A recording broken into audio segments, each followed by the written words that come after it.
Well, friends, we're here with our new friend and good friend, Nicholas Zakas, known by many things, created ESLint, author of many books, and a person on there with angst. You know, who doesn't have a little angst like out all there? Of us. Yeah, we all got some angst.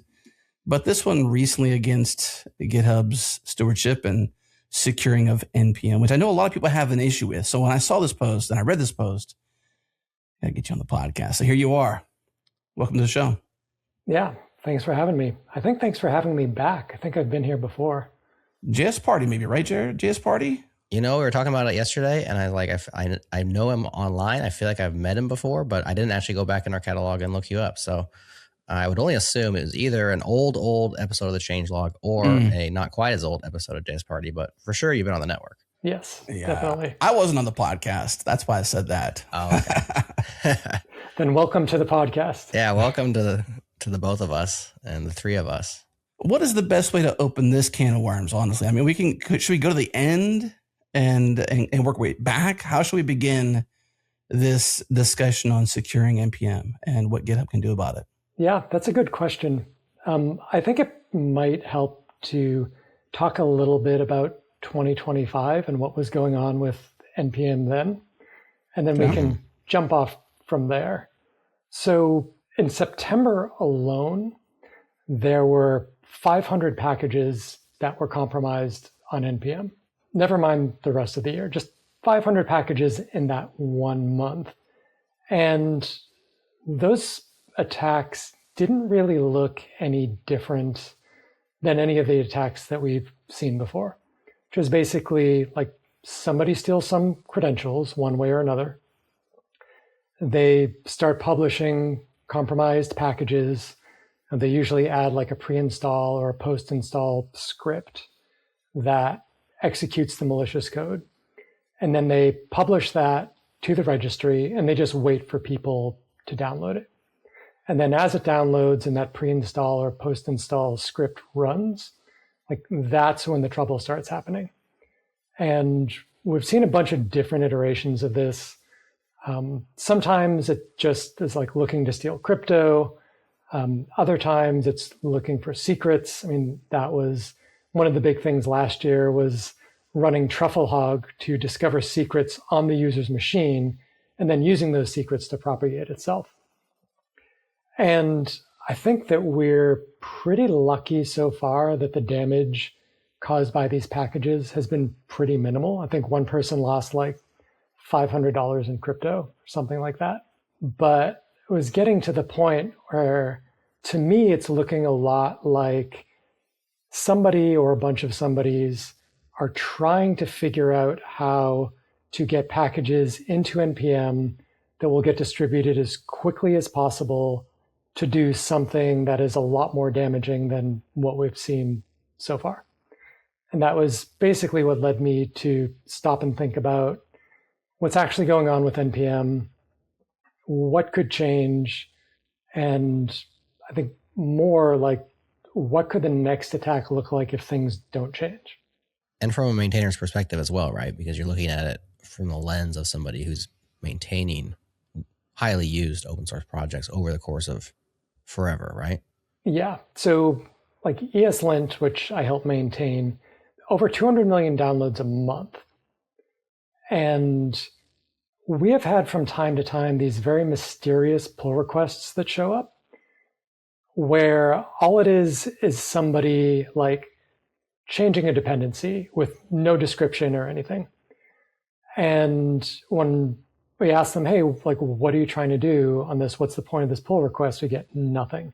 It doesn't happen a lot, but it's happened frequently enough that it's always felt to me like a penetration test to see how easy it would be to land a pull request on ESLint because it's downloaded so much.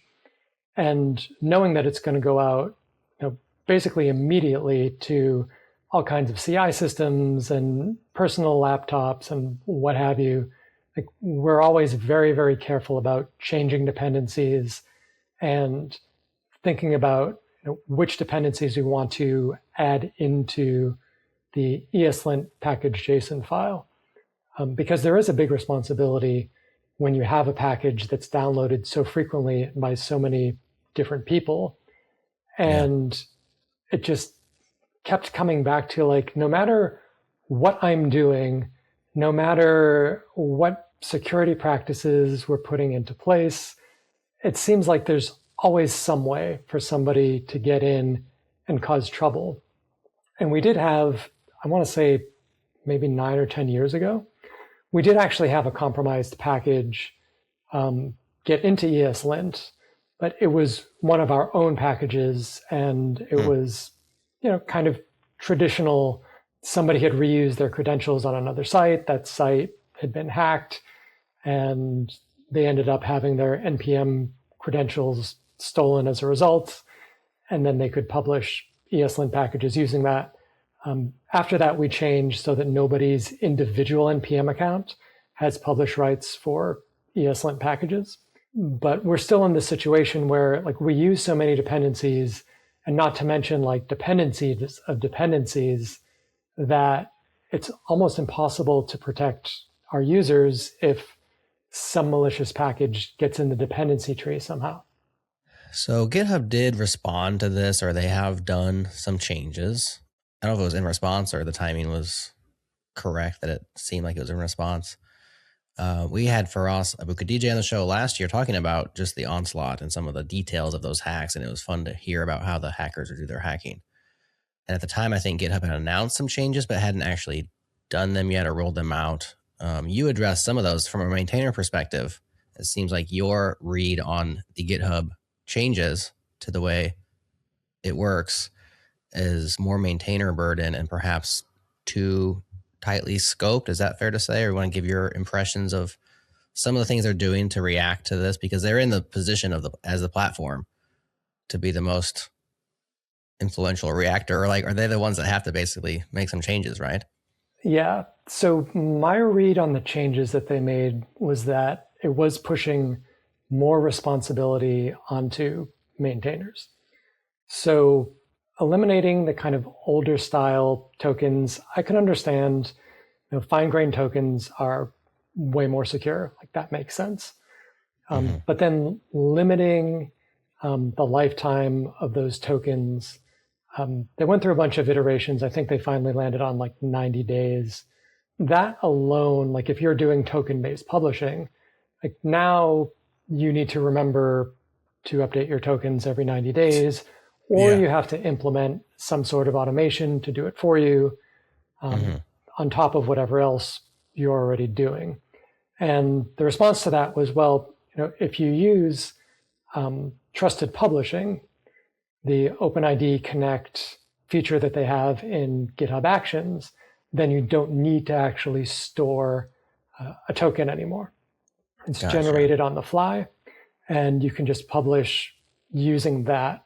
And that sounds great. Like it's a good solution to not just have a token laying around that somebody can use. It's kind of a lock-in thing though, right? It's kind of a lock-in thing. Well, it is. I mean, number one, that's great if you're on GitHub, or GitLab also supports it. But what if you're not on either of those platforms? Right.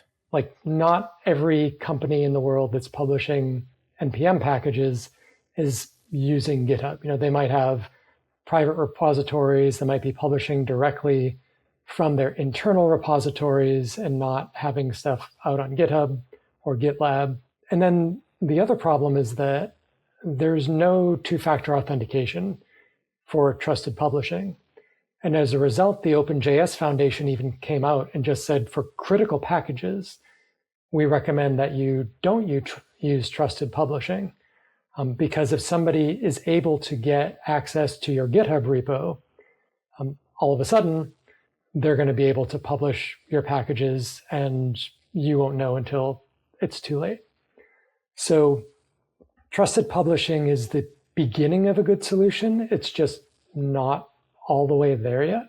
Can you break that down? What exactly is trusted publishing? Yeah. How do you explain that? So trusted publishing is basically you go into NPM, and for your individual package, you say, I want to enable trusted publishing from this source code repository specifically, and then this workflow specifically, the exact name of the file. And when you enable that, then you can upload your GitHub Actions workflow file into your repository and set the permissions for ID token. And then GitHub Actions will, when it runs that workflow, will request a token on your behalf from NPM and then bring it back in and use it just for as long as the workflow is running.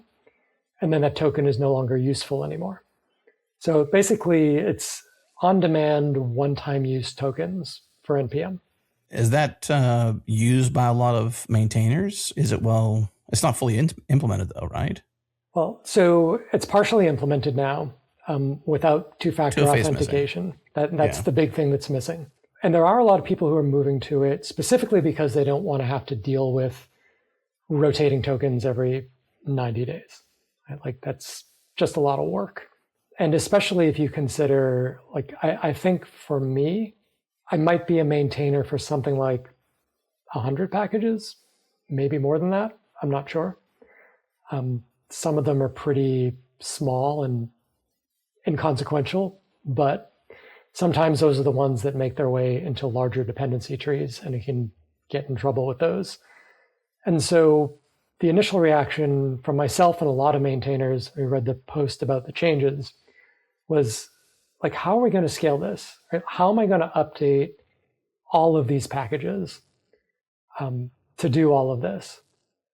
And there was no batch operation to update a bunch of packages. You have to go in individually to each package and go through like multiple two-factor authentication approvals as well, just to do it for one package. And I've been told that there's going to be a batching tool coming out. I'm still not there yet. But in the meantime, they still rolled out these changes fairly quickly to people to kind of force changing over to the granular tokens with shorter TTLs and the trusted publishing. And so there were just a lot of maintainers that were like, you're just throwing a ton of work onto our plate. And the tools to help us do that work aren't even there yet. Can you walk through why trusted publishing is trusted? What makes that trusted? With this part of the workflow, like the single workflow YAML file and actions, what makes that trusted? Yeah, so it's trusted because it is known ahead of time that that is the one location that you can publish from. Like any other workflow that you add, you can ask to get the ID token and publish to NPM, but that workflow is untrusted. So it can't actually use a token to publish to NPM. So it ends up being just a form of validation between that workflow and NPM to validate that it is allowed to publish that package. So the, I guess, pre-ceremony, the PETA factor of this pre-ceremony is what makes it more trustable, because you're going to go through the emotions of actually setting it up, naming it, defining it, putting in the repo. There's some sort of song and dance between GitHub and NPM to trust that singular YAML file. And that's the one that's trusted, that workflow. Yeah, which again, like is actually a nice system. If you're on GitHub or GitLab and you don't worry too much about needing two-factor authentication, it's a decent system. But to me, again, it's still GitHub and NPM saying like, okay, maintainers, like you need to do more to protect everybody from you being a victim of your credentials being stolen, which is why in my post, I use the analogy of credit cards, where like there's a lot of fraud using credit cards. And that's why credit card companies keep introducing new ways of validating that you're the authorized user of the card that you're using, whether that be the CVC number on the back or the chip that is in the card, or in Europe needing to add a PIN in addition to your chip. They do all of that stuff to hopefully prevent people from using your credit card number without your permission. which again is great. Like we should do that. There needs to be some way to help consumers of credit cards, users of NPM, to protect themselves from having their information stolen. But credit cards don't just stop there, right? They're also doing anomaly detection with each transaction that's coming through to figure out, like, does that look like something you would normally do? And so if you've ever been traveling or just make a big purchase, you may get a text message that says, hey, we just got this charge for this amount at this location. Was this you? And if you say yes, it says, great, go right ahead. If it says no, then it will block the transaction and they start the fraud investigation process. And that way they know that, hey, nobody's going to be 100% at protecting their information from being stolen for a variety of reasons. So let's not just rely on that. Let's also do some analysis and see if we can figure out if something bad is going on before it gets too far down the line. And that's where I think that NPM has been kind of missing some clear actions that they could be taking to protect us better. What makes you think they're not doing that already and just doing it poorly?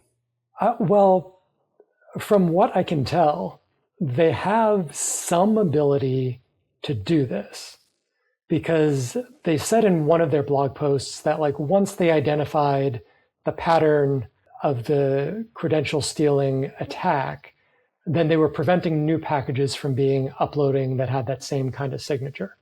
So they do have that capability to do like a real-time analysis of packages as they are being uploaded, but it just doesn't appear that they're doing much else with that capability just because of how frequent the attacks have been.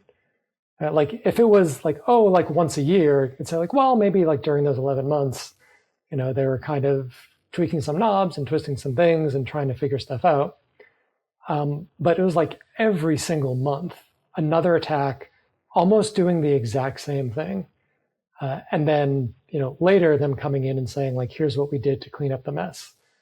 And I just feel like the technology is there to prevent the mess before it happens. And for whatever reason, I'm guessing, probably lack of resourcing, that it's just not getting done. Because I have talked with folks who work on NPM, like they're really dedicated, they're really smart. And the sense that I always get is just like, there's a really big backlog, there's not enough people to work on it. And so the stuff just kind of sits until there's an emergency. And my read on the response last year, and I have no inside knowledge of this at all, this is just my interpretation of what I was seeing, was that the things that they were rolling out were things that were probably already on their roadmap and just needed a little push. And this was the push of like, running it up the chain and just saying, hey, these like 3 things we've been trying to get through for the past 9 months, like this would actually really help with these attacks. So can we prioritize and resource these? And that's why we got those. Again, just my theory, but it seems like, and I gave this feedback directly to them too, that I just feel like all of this is attacking the problem from the wrong end at this point. Well, there's one big difference between the credit card companies and GitHub/Microsoft.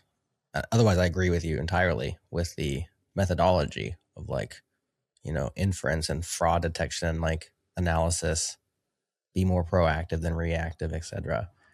Is that the credit card companies get paid per transaction, so like there's money directly tied to that process. And what is NPM to GitHub, to Microsoft? It seemed like it was a fig leaf at a time when NPM needed one, to continue to exist. And so acquisition, but where is the revenue coming from? Like what's it doing for GitHub? What's it doing for Microsoft? And so I understand, although we tend to get cynical over time, I understand why it's hard to actually allocate more resources, because it's like, this is not their main thing. It's not even their like seventh main thing. It's just like a thing that they have that's hanging off another thing that they bought. Like they bought the GitHub and they got the NPM and they're like, well, like I understand. For the rest of us, it sucks. And what do they lose? When we have these, they lose a little bit of goodwill, right? A little brand tarnishment, but not much. They're not losing enough trust that they're not making money on transactions, where it's like credit card companies, you got to trust that credit card company in order to actually use their card. And for Microsoft, if there's another NPM security breach, I'm sure they don't like it. Nobody likes it, but it's not revenue generating. And so how do you actually get that done? And that's probably explaining some of what you're sensing is the lack of resourcing is probably the reason why. I'm not sure if we ever bridge that gap, like how is it ever going to be worth it for them? Yeah. And I think that's exactly the problem, is that the NPM registry is a huge cost sink. Yes. Like it is wildly expensive to run, requires a ton of bandwidth. All kinds of companies are relying on it every day, running in their CI. And when the NPM company, NPM Inc., was running, like they needed to sell because they couldn't afford to run the registry anymore. Right. And it really was GitHub being like, hey, we are a haven for JavaScript developers. They didn't have to do that. They didn't need it because at the time, I think it was just a few months earlier, they had actually announced their own NPM compatible registry built into GitHub, which is still there, but doesn't seem like people use all that much, except maybe as like private repos inside of companies. So they didn't really need to buy NPM. And I don't know who would have bought it otherwise. But at the same time, it's like, if you adopt a dog, you should take care of the dog. We all agree on that. Like you can't just adopt it. Take care of the dog, GitHub. Well, I mean, I think they would argue, well, we are taking care of it. We have a staff of 3 and their entire point. Like we're paying, I'm just made up that number. But, there's 3 people, full-timers. We can calculate that out. We're talking $1 million a year that we're just keeping the dog alive, or whatever the number is. Yeah, absolutely. And it's not going to get better than that. They're not going to go to 2 million. There's no reason to, as long as the dog's still alive. Now, maybe it gets so bad that the dog eventually dies. Right. Well, so my counter to this argument, which I completely understand, is that all it takes is one attack that costs people millions of dollars in some way, or costs a company millions of dollars, before this becomes not just a like, oh yeah, hey, we're keeping it alive, but like there's a responsibility, because if you don't take care of that dog, it's going to start biting everybody in the neighborhood.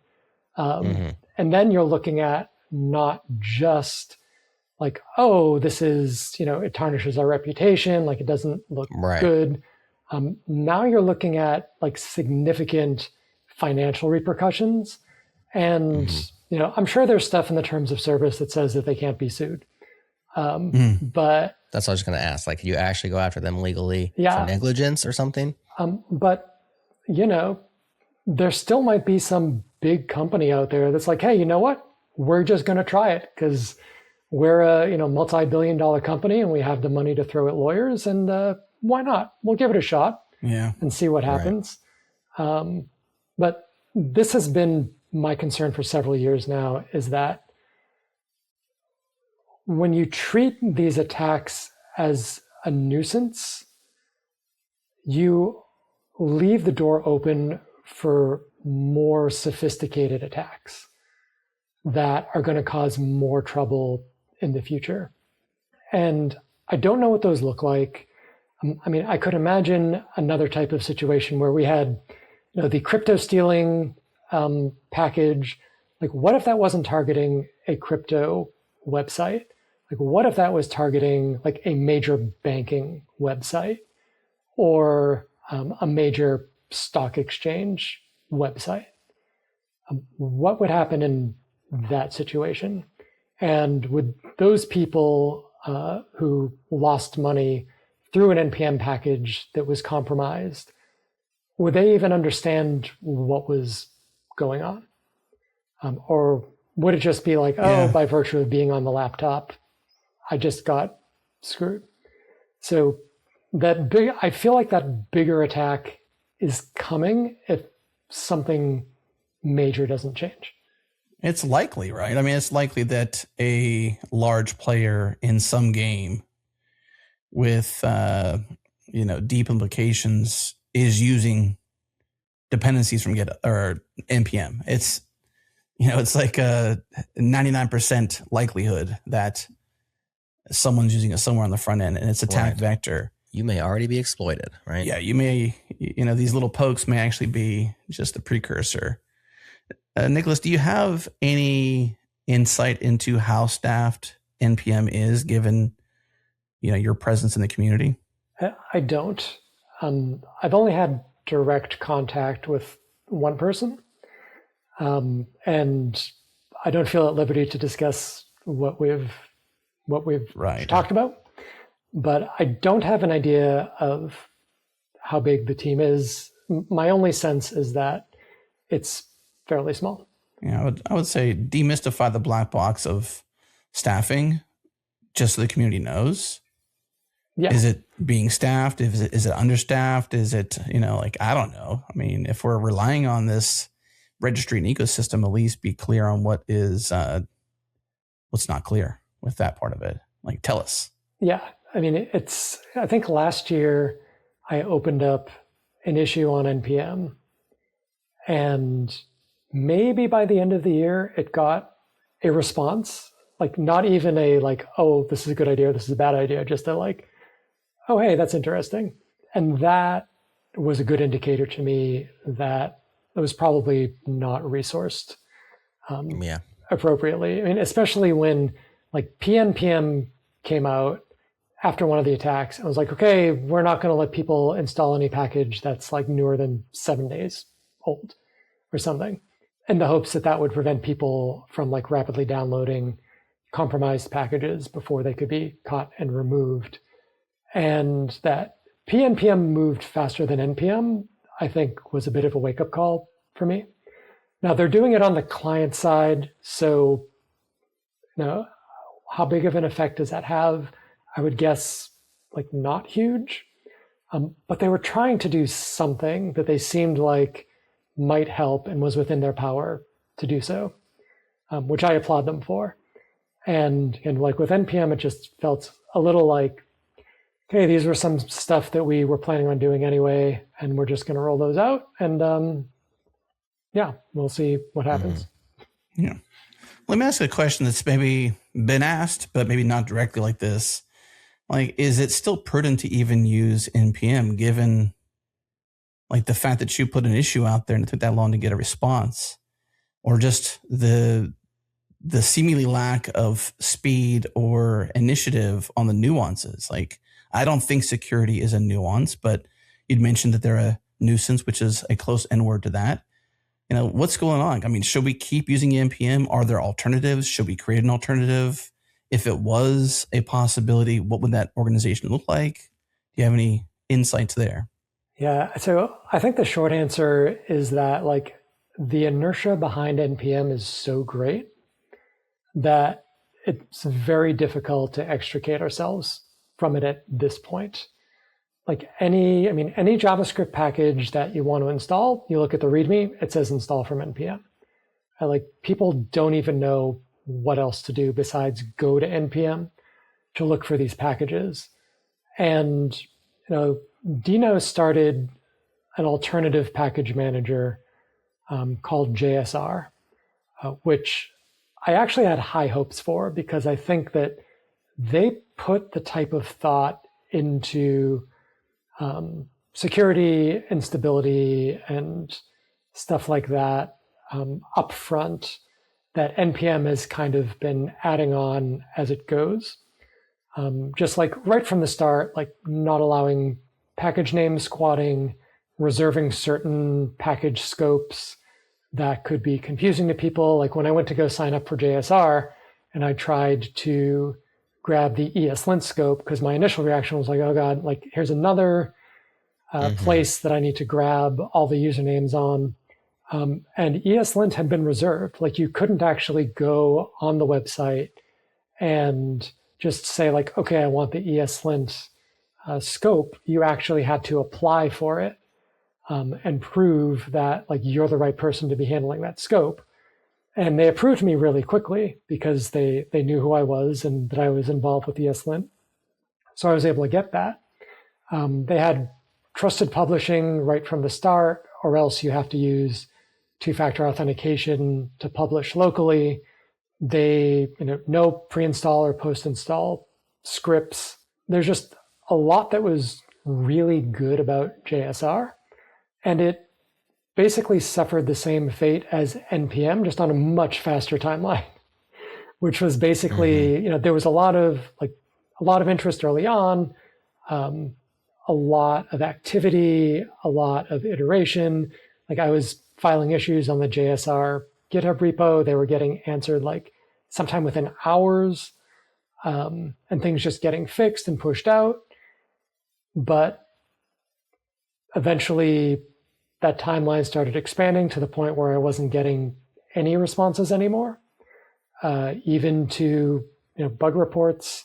There was, I was finally able to get one response when a new version of Dino was pushed out, and that broke the command line, the JSR command line tool. I was finally able to get a response from them to get that fixed fairly quickly. They had announced that it was going to be an open governance registry for JavaScript, and they had formed a committee that had people from like NPM and Dino and I think OpenJS Foundation and Volt, and that just kind of went nowhere.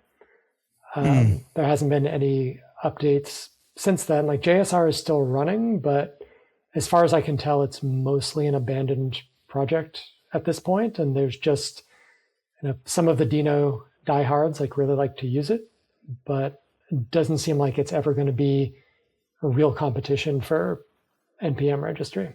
What's the downside to pre and post install hooks? I get what they do, but what is the downside? You said there's none on JSR. Is that something you agree with? Is there a way to do it safely? What are your thoughts? Yeah, so pre-install and post-install scripts on NPM are designed to let you run additional commands after install in order for a package to work. And NPM was based on a package manager at Yahoo, where I worked for 5 years, called Yinst. And Yinst was the way that all of the machines were built inside of Yahoo. And these pre-install and post-install scripts could run in Yinst to help you set things up after you got resources installed. And that turned out to be pretty helpful to be able to set up machines. That was copied over into NPM with the same idea. The difference, though, is that Yinst was an internal system. So there was implicit trust with all of the packages that were published in Yinst. For NPM being a public system, you don't have that implicit trust. And I think that this is probably something Isaac would have rethought when he was designing the system, knowing what he knows now. But the NPM ecosystem kind of became dependent on those scripts because of the ability to publish native NPM packages that were actually compiled like C, C++ packages, where you can't publish the compiled artifact itself because it has to be compiled individually for each machine. And so these post-install scripts are what allow these native modules to be used and installed on any machine, because it just downloads the source code, and then on your machine, it compiles it into the form that can be used, and then you can just run it. And there are a lot of packages that use that now, because every once in a while somebody will say like, well, we'll just ban like pre-install and post-install packages. But if you do that, you kill off a non-trivial portion of packages on NPM that people are relying on. And the other thing about that is you can actually say, npm install -- ignore scripts, and it won't run any of those scripts. And that's a great solution unless you end up with one of those packages in your dependency tree that needs to be compiled, and you might not even be aware of it. And so, just disabling that, or just always saying don't run those scripts, that also has the effect of potentially breaking people's experiences in ways that they didn't anticipate. And if you've ever had any trouble with a deep dependency that needs to be compiled that wasn't compiling, it is really difficult to debug. Mm-hmm. And so I think any package manager that would start from scratch, or any registry that would start from scratch now, would be wise to not even have this concept of pre-install and post-install scripts, and just say, we're not dealing with compiled packages at all, which is what JSR does. But if you want to enable compiled packages, it's kind of the necessary evil you have to accept.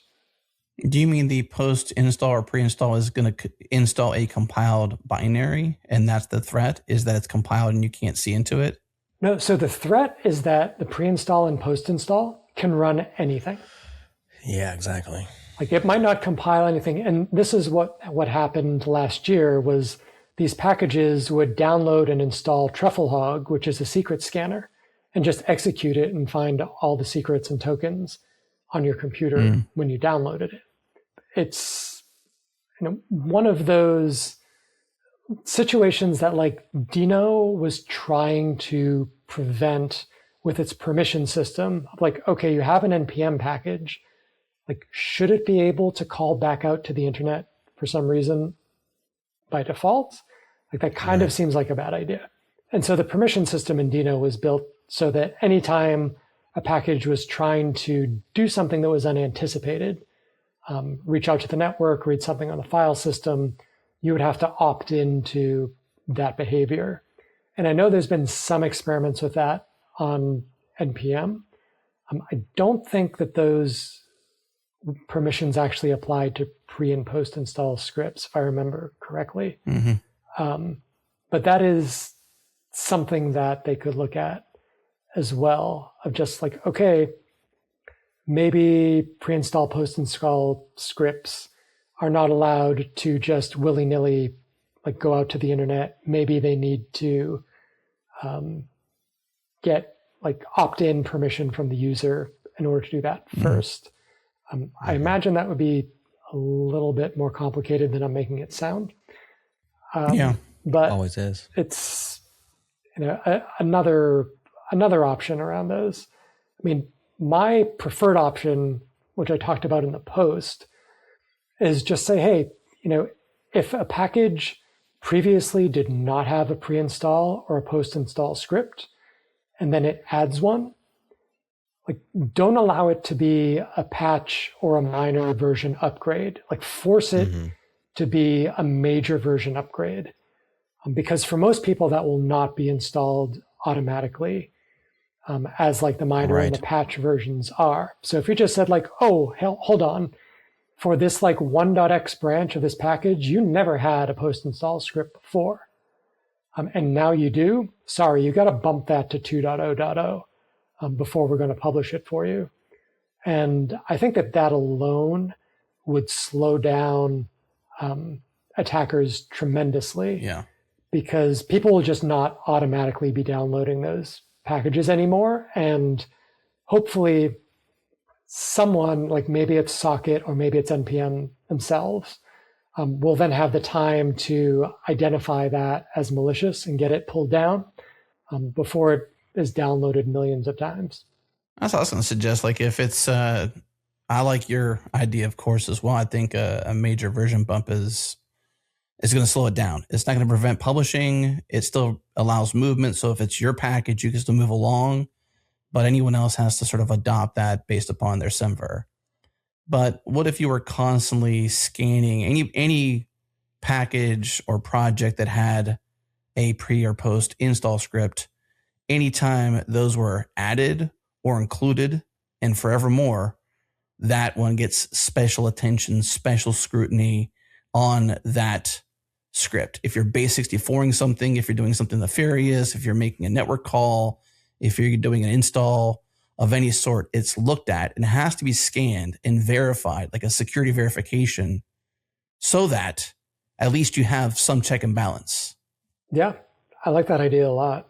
I think that for too long, we've just been saying like, oh, they go and add a post install script and gosh, like that's terrible. But yeah, I think it's great if it's done wisely. Yeah, I like the idea, a lot.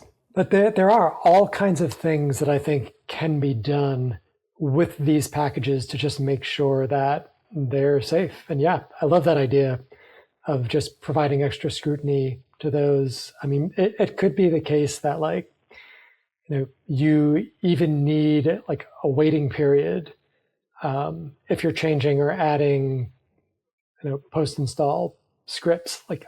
And this is the thing that I found a bit frustrating is I feel like there are some low-hanging fruit options that are out there that would actually not be very resource intensive to implement on NPM, which is why my suggestion of just requiring a major version bump was one of the things that I put out there. Like, I don't think it's super complicated to implement, but like, let's just start doing something during the publish process instead of just relying on people discovering it after something has been published and then downloaded a bunch of times.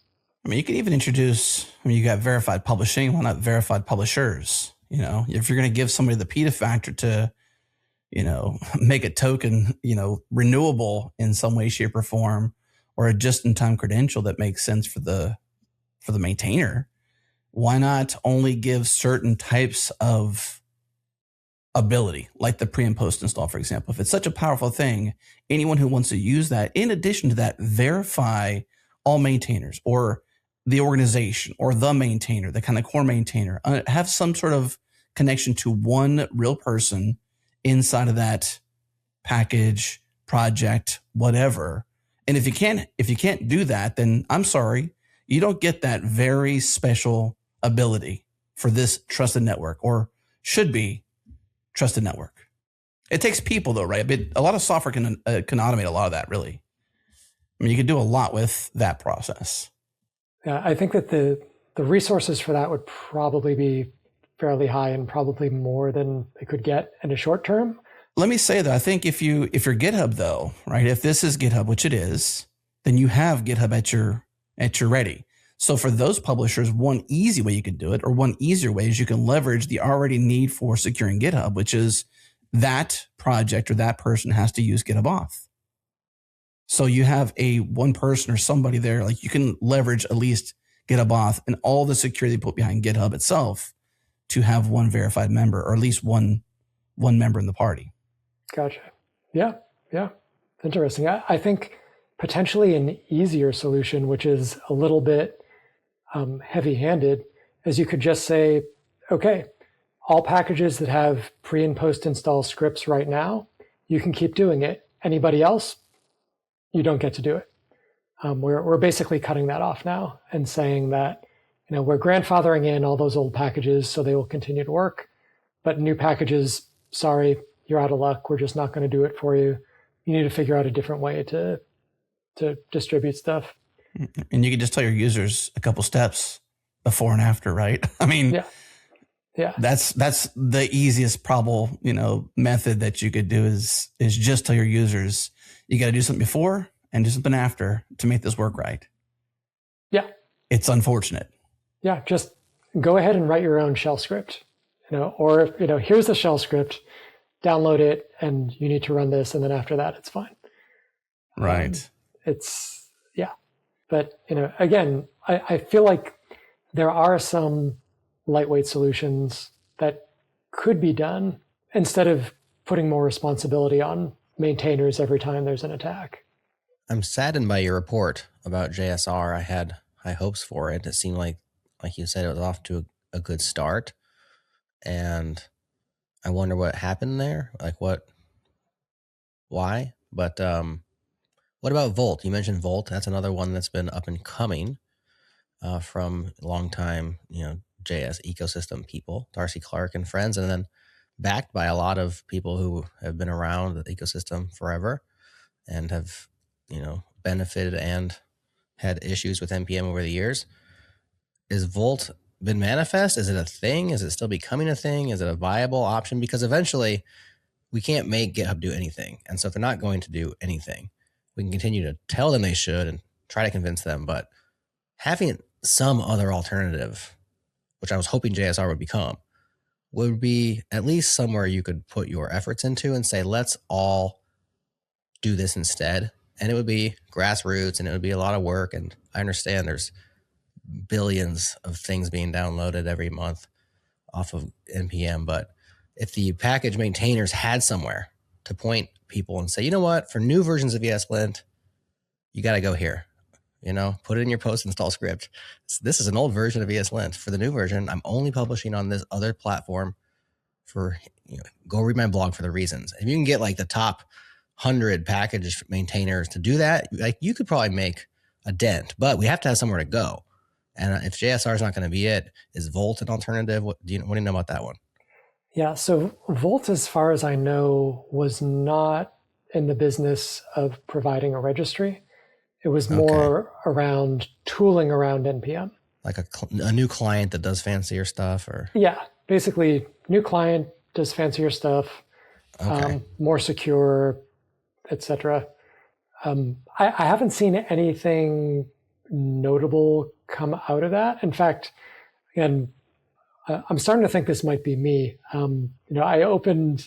was trying out one of the Volt tools, and I went and I found a problem and I opened an issue on the GitHub repo. And again, it just sat there for months, just no response at all until like very, very late. I mean, again, maybe by the end of the year, somebody was like, oh, this is fixed in the latest version. It's just, I don't know what's happening over there. Mm-hmm. And I don't think that JavaScript registries are good business fundamentally. And I think that, NPM Inc. figured that out, and glad for them that they were able to get out and get the registry into a place where it would at least be up and running. I feel like JSR, basically the same thing happened where JSR was being funded primarily through Dino, even though they wanted to make it more of a community thing. But like fundamentally, like they came up with it, they were running it, they had it on their infrastructure. But they are a startup. Like they need to figure out ways to make money, and JSR was just a way to spend money. I mean, it's nice. It's a nice gift to the ecosystem, but they still need to figure out a way to turn a profit to pay back investors. So the chances, I think, that JSR is going to grow up into something else is probably pretty slim. And like you, I was pretty excited about it. I think they got a lot of stuff right. But one of the challenges of, again, like having a competitor to NPM is like, number one, you can't actually do quote unquote binaries like ESLint on JSR. You can't just say like JSR install ESLint and then just run ESLint. Like it doesn't work that way. And then two, any alternative to NPM needs to be compatible with NPM. Right? Because unless you're able to use all of the packages just on that new registry, you're going to have to mix and match between NPM and that new registry. Sure. And that's also something that JSR just did not get right. If you try to use JSR packages in with NPM packages in a package that you want to publish, it just straight up doesn't work. You have, because we tried to do this with one of our ESLint packages, because the nice thing about JSR is Dino published a bunch of like standard library type packages on there, and they're really good. And so we wanted to use one in one of our packages, and it ended up being such a pain that we just copied the source code from the JSR package into our repo in order so we could package it and publish it up onto NPM. So like that story was just not there at all. It was okay if you were just building up an application that you were not going to be publishing to NPM, you're just going to be deploying, like that worked okay. But then going and publishing that back to NPM just did not work at all. So we're stuck. Yeah. I don't know. I got an idea. All right, let's hear it. What if, and I know Bun is not a registry, but what if Bun is very fast? What if by the sheer weight of Anthropic behind Bun now saw this as a blind spot and an opportunity? They obviously invested in Bun anyways. I'm not sure of the implications behind it. There's a lot of speculation, of course. But with the sheer weight they have, with just the weight, their deep coffers, their money, their et cetera, what if they can recreate what NPM is? They're already NPM compatible. What if they could redo, but better, with maybe AI, native, provenance, et cetera, anomaly detection, take your advice, Nicholas, et cetera? Like, what if they took it on and they said, you know what, we're going to do this? Could they sway all the maintainers away from NPM by the sheer weight of who they are right now? I don't think so. Okay. And part of the reason is it seems like a lot of developers are very skeptical of AI companies and providing data that can be used to train AIs. Right? Like there was a lot in 2025 of people being like, oh, look at this, like terms of service, they've now included that your data can be used to train AIs. And I feel like if Anthropic were to start a registry, that would be like day one, people being like, wait a second, am I just feeding Anthropic like my copyrighted material so it can continue to train Claude? I think that would be a major barrier to that. I think that's a fair point. Yeah. What about what about the users? You know, all they need to do is convince Claude to use their registry, and then the rest of us are just riding. We're just riding Claude's back anyway at this point, aren't we? Yeah. I think it would be interesting if they started having Claude say like, no, you got to use the Anthropic official registry. But I could also imagine, similar upset developers. User backlash against Claude now. Yeah, totally. Yeah. And also just, from an operational standpoint, I don't know that Anthropic has the operational experience to be able to keep a high volume registry up and running at this point. I mean, that's something that, there were really smart people. Explain that. What does it take to do that? I would be lying if I said I knew exactly. Okay, so you're speculating. But, no, because I knew a bunch of the people who started NPM Inc. We worked together at Yahoo. Really, really smart people coming from Yahoo that had really, really good operational systems, and being able to pull people, from that ecosystem in to help build up NPM. People forget now, but the NPM registry used to go down a lot in the early days. And even after they got their funding, it took a while before it reached stability. And there's, a lot of, again, I'm not going to lie and say I know how to keep a registry online myself, because I've always been more of a front-end developer than a back-end developer. But just, off the top of my head, how many read replicas that you need and where you need them, what sort of traffic are you getting from publishing and how frequently, and how do you cache effectively to make sure that CI systems are up to date and also not unstable. There's a lot that goes into managing the registry. I would say, it's probably kind of similar to running YouTube in a way, because YouTube, before they got bought by Google, this was also a problem of just managing the scale that was going on. And part of why Google was an ideal destination for YouTube was they had the infrastructure and the operational knowledge in order to keep that site up and running, even with all of the traffic and all the bandwidth that it eats up every day. And again, if you look at Claude, like how frequently does Claude go down because they run into like bandwidth issues? Like it still is more frequently than you'd like to admit. They're getting better, but like it still happens. So you're not down with, you don't think the world will be down with Anthropic /Bun registry, NPM compatible, anomaly detection, AI native, et cetera, et cetera, et cetera? I don't personally.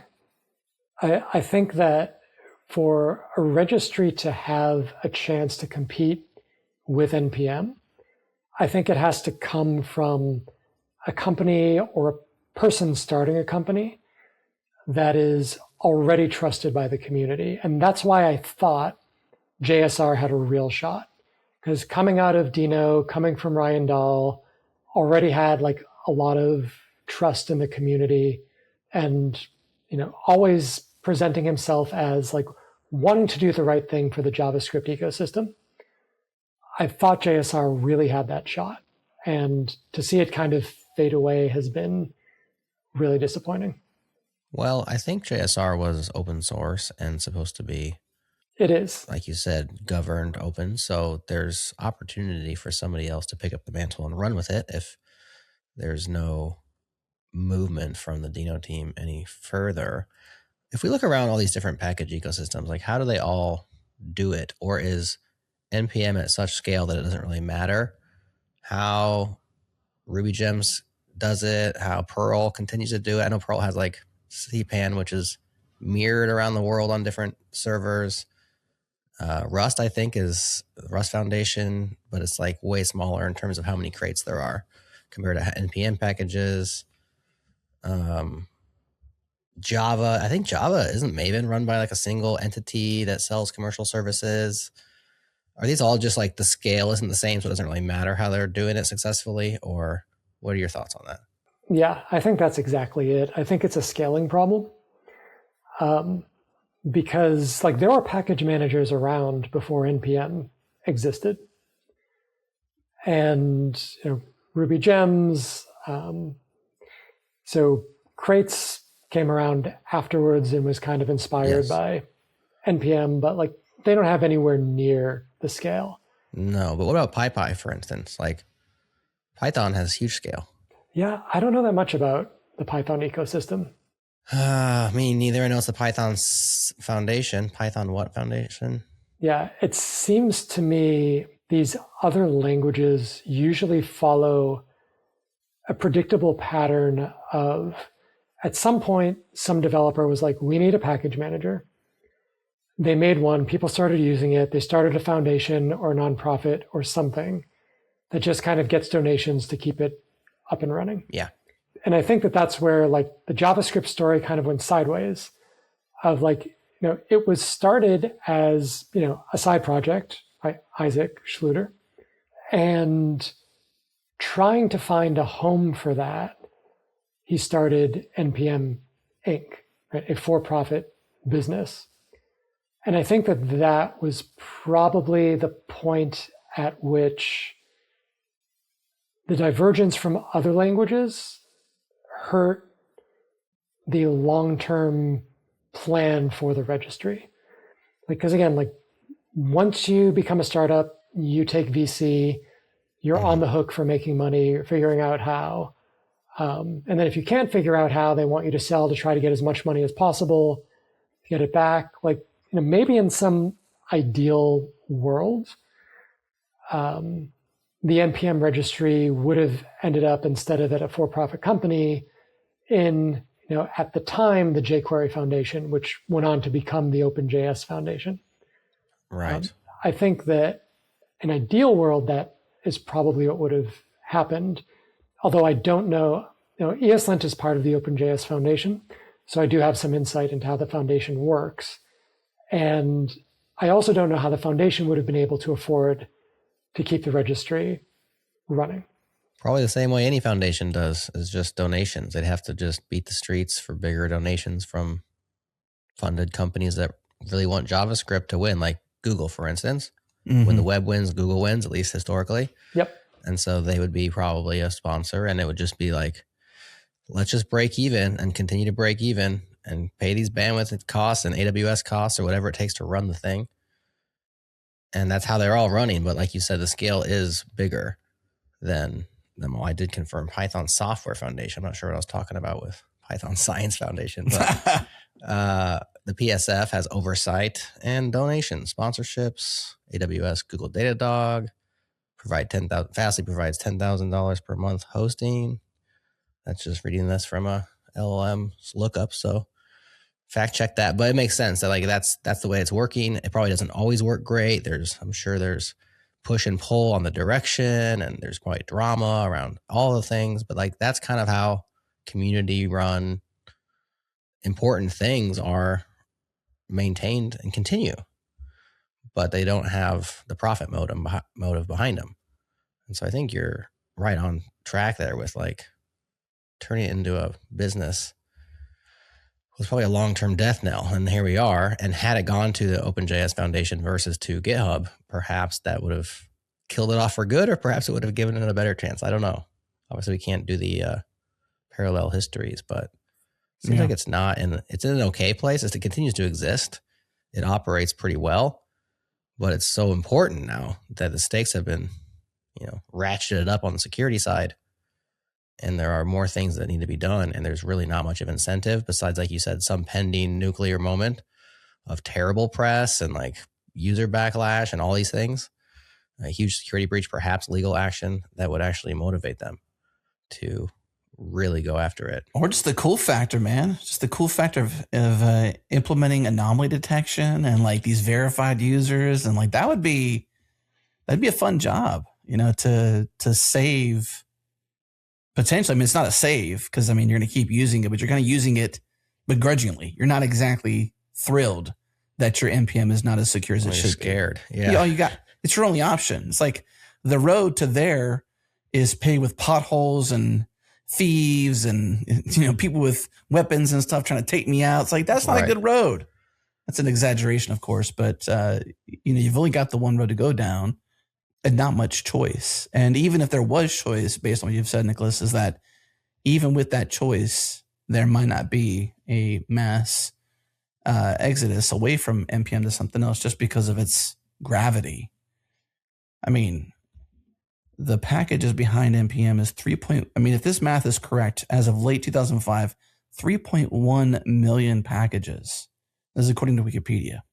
So Wikipedia is better. That's a lot of packages. That's a lot of people to move. You don't want to swap out your just-in-time credentials, let alone move to something else with maybe different tooling, maybe better tooling. Who knows? Yeah, they have to have a good reason. Yeah. And security rarely moves people very fast or far. It might this community, though. If there's a lot of fear of its uncertainty because of security in particular. It seems like the profit incentive could be there, though. And when you see companies like Volt and companies like Socket springing up, basically because of these problems, right? Like it seems like there's some possibility there of GitHub just saying like, look, there are companies that are willing to pay for these types of services. Like maybe we can offer those services. And use that to offset some of the cost of implementing these changes on NPM. Just say, hey, if you want like the fastest notification of potential security threats or what have you, like you sign up for the service, we're going to use that money, funnel it into the NPM team, and start funding it that way. I feel like there's a lack of creativity in the solutions at this point, because there's a whole world of possibilities out there to be able to turn NPM from just like a cost sink into something that could maybe break even, or maybe at least just not be the albatross that you're dealing with constantly. I think it's wishful thinking at this point that GitHub would willingly spin off NPM into a foundation. They could certainly do it. right? Like it wouldn't hurt them financially to just say, hey, you know what? We want to start a foundation, or give it to the OpenJS Foundation. As part of that, we've come to an agreement with, Google and Meta and whoever else that like we're going to jointly fund registry operations by donations to the OpenJS Foundation. The OpenJS Foundation will be in charge of like hiring engineers to work on it based on that. Like maybe that's an off-ramp for them. I don't know if they'd be open to that, but so yeah, there's a lot more options out there than I think are being discussed or even considered at this point. For sure. Let me take this as an opportunity to invite anybody who has insight into the underpinnings, the behind the scenes of NPM. Open invite. Come on, let's talk about whatever you want to talk about. Let's even spitball some ideas live here on the podcast. Maybe we even spin up a Cloud Code session and whip up a new feature for you. Who knows? You know what I'm trying to say? We'll get some action here. I was going to say, get Nicholas hired on there to come in and right the ship. Bring him in. He's got good ideas. Would you do that, Nicholas? Hey, happy to. If I can help. There you go. I'm out here willing to help. Yeah. What is your day? What does your day-to-day look like? What are you up to? Well, I'm at the moment independent software engineer, so I just take on contracting, consulting work. I work on ESLint as I'm able, and I do coaching for software engineers, just helping people when they kind of reach those upper levels of the IC track, tech lead, staff engineer, principal engineer, which I did in a former life, just helping people kind of navigate companies and leadership and communication and politics and all the things. Is that one-on-one? Is it a small group? How does that work out? Yeah, it's one-on-one. Just do remote Zoom calls and just talk about, the challenges people are having and give some tools and suggestions of how to deal with situations that might come up. Because, anybody who became a tech lead, they'll know that basically when you become a tech lead, they say, hey, congratulations, you're a tech lead, go do tech leading stuff. And don't really tell you what that entails. So that's when I come in and just help people figure out how to work effectively in those roles and, manage your manager and get stuff done. How likely is it that person is already employed and a tech lead and they're just like, hey, now that I got this role, can I use some discretionary spending for some leveling up? Yeah, that's 100% of the people that I work with are people who are already employed at a company. A lot of times the company will even pay for the coaching through their professional development expensing. And, sometimes the managers reach out to me and just say, hey, I have this person that I'm working with that I really like to get them some coaching, either because they just don't have more senior people at the company. Like I work with a lot of startups that just don't have those really senior people that can help mentor people. Or sometimes the really senior people are just too busy, don't actually have the time to sit down and do that sort of coaching and mentoring. Sometimes it's the engineers themselves who reach out. And I always encourage them to talk to the manager to see if they have professional development funding that might be able to pay for it too, because if the company is going to benefit from you becoming a better employee, then seems only fair that they should pay for it too. Well, how can they reach out to you? What's the best way to say, hey, Nicholas, I need some help? Yep. So you can drop by my website. It's humanwhocodes.com/coaching. And that'll give you all the information about like what I do, how it works. You can see some testimonials. And there's a button for you to apply and fill out a form that just tells me about you. And I can figure out if it would be a good fit, because I'm one of those people who I want to make sure I can help you with the situation that you're dealing with. And if not, then I'll try to help you find somebody who can. And how should GitHub contact you to come help fix NPM security? The same way. /coaching, yo. Yeah. Pay the bills. The folks at GitHub, I'm in a Slack with them already, so they can reach out at any time. A DM near you. All right, GitHub. The tables are turned back to you.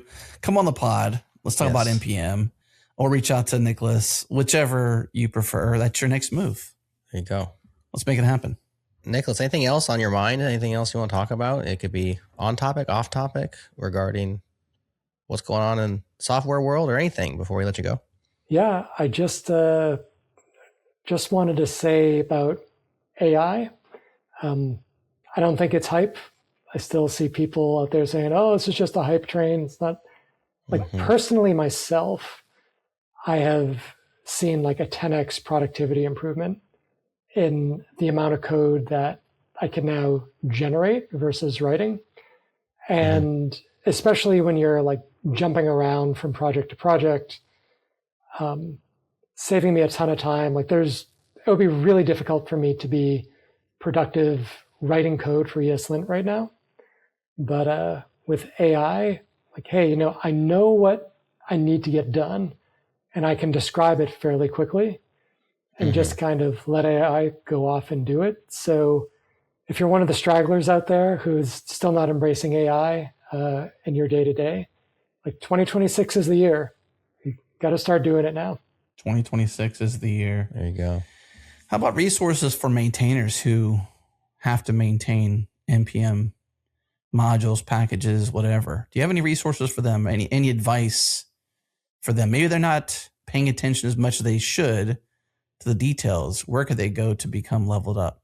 Yeah, that is a good question that I don't know I have an answer to.